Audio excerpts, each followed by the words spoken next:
Bing bong. I post in chat. Guys, if it's censored, it might still not pass. Guys, in the recap, it has to be massively censored to the point where you can't even see anything at all. Like no, the images are not even shown at all. After that call, she paces around her apartment, talking to a friend about her boyfriend. She's worried that she's being too needy, but her friend tells her that if he feels that way then maybe he's not the right one. During the call, she sends another email to her sister. Suddenly she gets a second call from an unknown number. Meanwhile, Danny's boyfriend Christian is out with his friends, talking to them about her. They suggest that he should leave her because she's too overbearing, but he worries that if he does that he might regret it later. He suddenly gets another call from her and leaves the table to answer.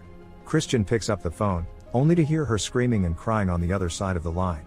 He walks to her apartment and later he's seen comforting her, as she continues to cry uncontrollably because her entire family died. Simultaneously, firemen are seen breaking into her parents' house. They find them dead in their own bed. Her sister has killed herself and taken them with her. A while later, Danny is lying on her bed, depressed. Christian comes in and tells her that he'll go to a party. She says that she'll join him, even though he's not particularly eager about that. At the party, Danny's interest is sparked by a conversation her Is it censored to the point where you can't see anything at all? Pluto, can you check boyfriend them or and not? his friends Pele, Josh and Mark are having about the summer trip to Sweden the group had been planning. It's the first time she's hearing about it and the trip is in 2 weeks. Back at her apartment, she confronts him, asking why he didn't tell her. He tries to weasel around the issue, but Danny doesn't understand why Christian wasn't open with her. She doesn't have a problem with him going on the trip. He says he's sorry and she tells him that she doesn't need an apology, just openness. Yo. Danny softens, worried that he'll leave, then asks if he'll be going because Wait, can I see it? Really? Bro. Is it actually toes? of his thesis. He still doesn't know what that will be. Sometime after, Christian is hanging out with his friends and they're talking about Sweden. Danny calls him to say that she'll be up in a moment. While waiting, Christian tells them that he invited her on the trip, but that she won't go, even though she said yes. They're upset with him, but promise to act as if they knew about the invitation and as they don't have a problem with it. Danny arrives and they all greet her nicely, but act super awkward toward her. Mark asks Christian to join him in the other room. Pele chats with Danny, while Josh completely ignores her. She asks about the week he had planned for the group in his village, because her birthday will be on the same day that they'll be arriving. He tells her that it's actually a 9-day festival held by his small community. Pele shows her some photos of previous festivities and she's very impressed. Suddenly, he turns to her and says, with all honesty, that he's very glad that she'll be coming with them. He also tells her that he's very sorry about her parents and that he can empathize, because he had also lost his own. Danny gets upset and runs to the bathroom. On the plane to Europe, Danny cries in the toilet. They arrive to Sweden and drive to Pele's village located somewhere in the north of the country. The group stops in a field where all the other young people coming back home have gathered.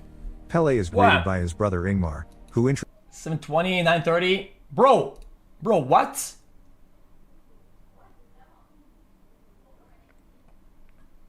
Bro, that's a movie scene. What are you talking about? Introduces them to his friends Simon and Connie. Ingmar gives them some shrooms and they all take it, even though Danny is reluctant at first. Later, they sit under a tree and feel the effects of the drug. Mark is not having a good time. Pele guides them through the experience, talking about the nature surrounding them. Danny hears distant singing and freaks out. She walks by a group of people and they all laugh at her. Ingmar tries to calm her, but she runs to the bathroom. Inside she has some kind of horrible hallucination, then she dreams about her family. She wakes up and Christian tells her that they've been waiting for her to wake up for 6 hours. The entire group of young people walk through the woods and eventually arrive at the village, where the people from the community welcome them. They are already wearing their festival clothes and playing music. Danny enjoys the serene atmosphere of the place, smiling and taking it all in. Pele greets one of the elders, who welcomes them eagerly. He tells them that the official festivities will begin the next day. Suddenly, their attention is drawn by music, leading them to the center of the village. The elder Siv welcomes all of them to the festival and wishes them a happy midsummer. She says that it had been 90 years since their last feast and that it will be 90 more until the next one. They raise their glasses and cheer. Simultaneously, a disabled child is shown drawing and not participating in the ceremony. Siv passes a torch to an older woman and then a second one to an older man, proclaiming something to the heavens. Meanwhile, Maya is seen getting ready in a washroom. Music starts outside and she joins the celebration. She sees the group sitting on the sidelines as the villagers dance around them. Creatively. Later, Maya kicks Christian's bottom as she passes by him during the dance. Him and Josh go to join in. Pele gives Danny a gift for her birthday and she tells him that Christian forgot about it. She thanks him for the portrait. After a while, Pele gives the group a tour around the village and answers Josh's questions about the community. They see a few children having a lesson in the grass and he tells them that they are learning about the power of the ancient runes. Connie asks Danny and Christian how long they've been together and they give a different answer. During the tour, Christian spots a building in the distance. It's a sacred temple, which no one is allowed to enter. The group splits up in two. Ingmar and his guests pass by a caged bear. He shows them a long parchment that tells a love story. Pele takes his friends to their accommodation in a beautifully decorated cabin, which is shared by all of the people of the community. Danny goes to look around the building and finds a wall of photos with the May Queens. Meanwhile, Pele tells Christian that he forgot her birthday. Danny asks about the wall, prompting the whole group to come over. 11:53, actual cock. Is that true or not? Christian calls her outside and starts singing happy birthday to her, while trying to light a birthday candle. He lies to her first, saying that he didn't forget but got messed up because of the constant daylight. But when she sees through him, he apologizes and she blows out the candle. That night, everyone is preparing for bed and Pele tells them that the first day of the festival is very important. Josh knows why, but neither him nor Pele share that with the rest of them. Christian wants to search for it, but has no cell service. The next day, the celebration for the first day of the festival is underway. Everyone joins the community table in front of the sacred temple, as young girls are seen picking flowers. Just give me Christian asks how long they will have to stand and Pele tells him that they'll stand until it's right to sit. Danny comes over and gives him flowers, then a boy rings a bell and the old couple that received the torches the previous day arrive at the table. The two of them sit down and everyone follows. Josh asks if they are the ones and Pele confirms it. The couple begins eating and all the others follow again. Mark spots a girl he likes on the other side of the table. Danny talks to one of the women who tells her that the babies there are raised by everyone. The couple stands up and performs some kind of ritual. Everyone stands and drinks in their honor. Then the two of them get carried away on their chairs. All of the people follow them again, except Mark. Everyone is gathered around a large cliff, looking up at it. They're waiting to witness the sacred custom. The couple gets carried on top of the cliff and the distant sounds of a horn can be heard. Josh stands next to Pele, asking if he can read the scrolls that one of the elders is reading out of. The old man and woman. Oh, Pluto!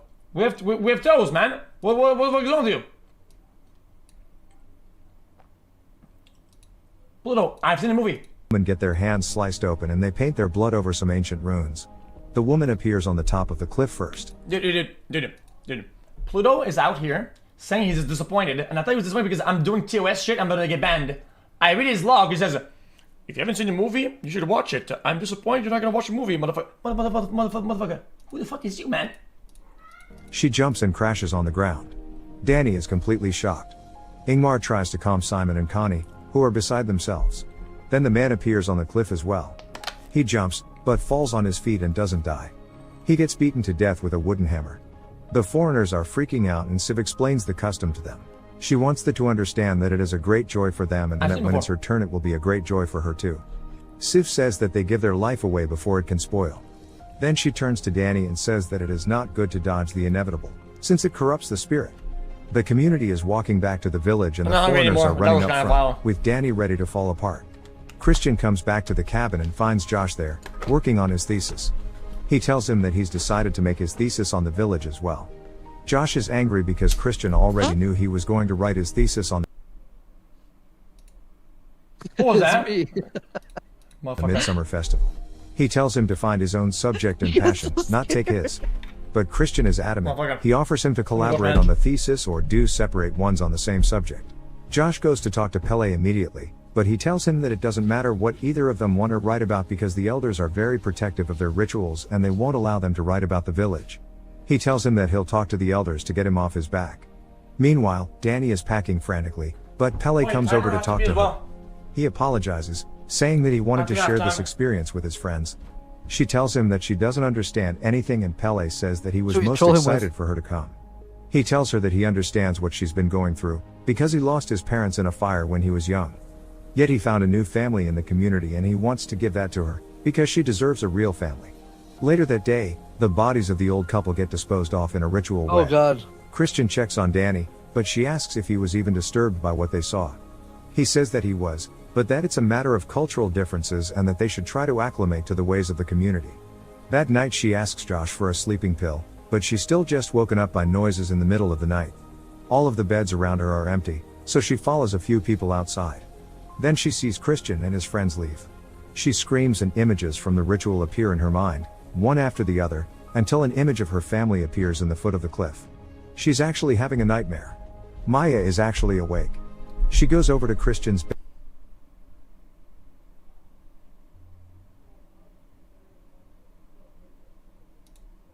What?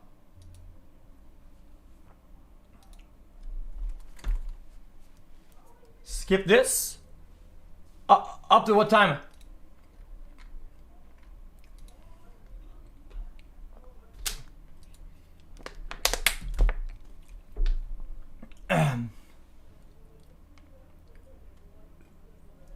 Bed and places something under it. Josh sees her do that.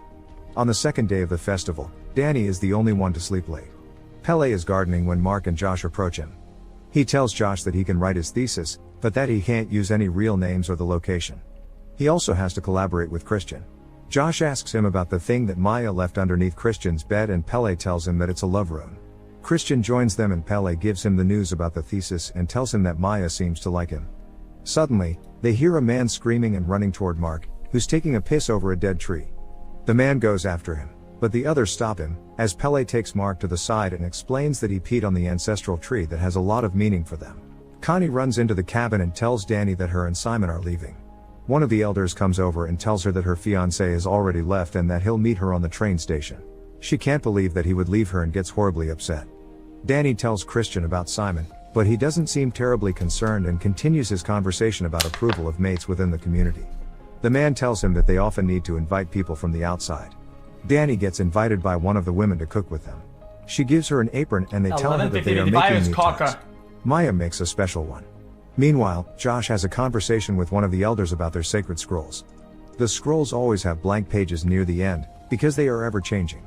Their last iteration is written by the disabled child. He draws on the blank pages and the elders interpret it. The elder tells him that all of their oracles are deliberate products of inbreeding, so that they have unclouded minds open for the source. Mark lurks around the sacred temple, looking for the girl he likes, when a child calls him for dinner. They get served meat pies.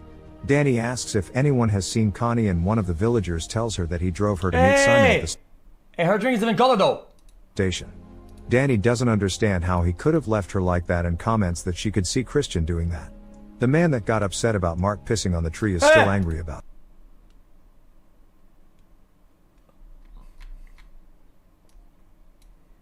Oh, what time? 11 what? 11:50? 55? Josh and Christian argue as well.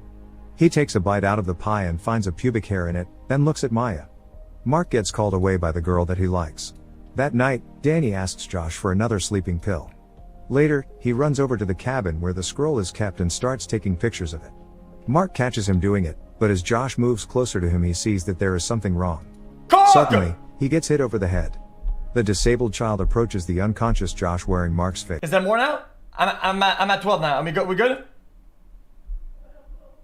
Did I just see cock or did you hide the cock? I had cock. Most replayed. Alien. Oh my god, people are so degenerate.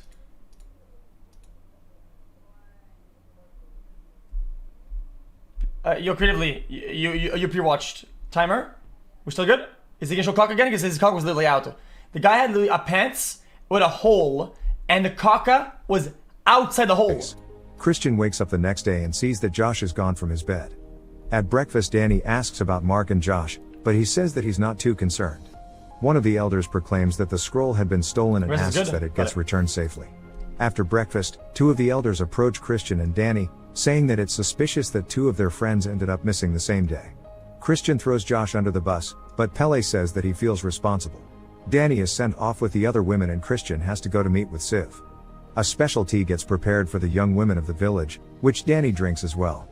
The ritual which they call the competition is about to begin, when Danny realizes that the tea probably had mushrooms in it. An older woman proclaims the beginning of the competition and the women start dancing in a circle. 14:10? For 15 seconds it's gonna be titties out. Meanwhile, Christian is at Siv's home looking at the iconography on her walls. They sit opposite one another and she immediately tells him that he had been approved to mate with Maya. The women continue dancing and one by one drop down and out of the competition. Christian joins the crowd that watches the dance and one of the women gives him some of the mushroom tea. He glances at Maya and drinks it. Meanwhile, Danny keeps getting dizzy while dancing, but she doesn't stop or fall over. Only 3 of them are left, when she suddenly starts speaking in Swedish with one of the other girls. As they laugh and dance, the other 2 run into each other. Danny is the only one left. Everyone stands up and circles her. The older woman crowns her as the May Queen. She gets her picture taken and as they walk her away, Pele comes over and kisses her. They lift her in the air and take her to the table. Danny sits at the head and everyone follows her every move. When Christian sits down, she begins to eat and everyone else does as well. He doesn't understand what's happening and starts feeling the effects of the tea. The entire village cheers for the May Queen. They tell her that she's part of the family now. Maya calls Christian to follow her into the barn and Danny notices that there's something happening.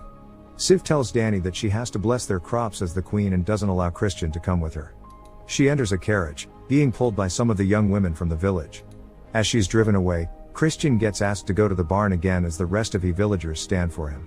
Danny blesses the crops in a traditional ritual, while Christian is being prepared by the elders to mate with Maya.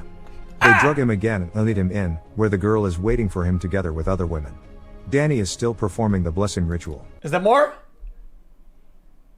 I'm at 16. Is there more? Is there more booba or not? It was censored anyway. It didn't really matter. 41 months smile. At 14:16. Hold up. Christian makes love to Maya as the other women sing to her and to him as well. The May Queen comes back to the village and one of the women tells her that Siv is expecting her. She hears something happening in the barn and goes to check what it is, regardless of the woman's pleads not to. More? Danny peeks inside and sees what is happening. Okay, we're good. The goes outside and starts screaming. The women take her away and get her to her bed. She freaks out and the other women start mimicking her cries. Christian is done with his part of the... Bro. Did he cover it? It's covered, but still though, what the fuck? The ritual and he didn't miss storms a frame, out of the right? barn. No. He gets confused and disordered. No, but Christ, man. Foot planted in the garden. Christian hides. Guys, it's giving me more. Man. In a shed where he finds Simon's dead body. An elder sneaks up on him and drugs him again. He gets woken up by a woman who tells him that he can't speak or move. The final Midsommar ritual begins, with Danny at its head. Siv proclaims that 9 sacrifices will be made to the village, 4 of their own, 4 foreigners and 1 chosen by the queen. 2 of their own have already given their lives and 2 have volunteered, one of which is Ingmar. Pele is honored for bringing them new blood. Danny has to choose the last of the 9. It is between a local and Christian. She makes her choice. The bodies are being taken to the sacred temple at the foot of the village and are carefully placed inside. The final is being prepared by the elders and a few children. They open up the bear's body and place Christian inside of it, still alive. The elders bless the offering and give the 2 villagers drugs. The temple is ritually set on fire as the entire community is gathered outside witnessing the offering. Everything inside gets burned away and the villagers convulse and cry, feeling the pain of their people inside. The May Queen looks onto the burning temple and cracks a final grin. Make sure to subscribe and turn on notifications so you can watch more videos like this. Thanks for watching. So yeah. Yeah, Sweden, man, fuck yeah.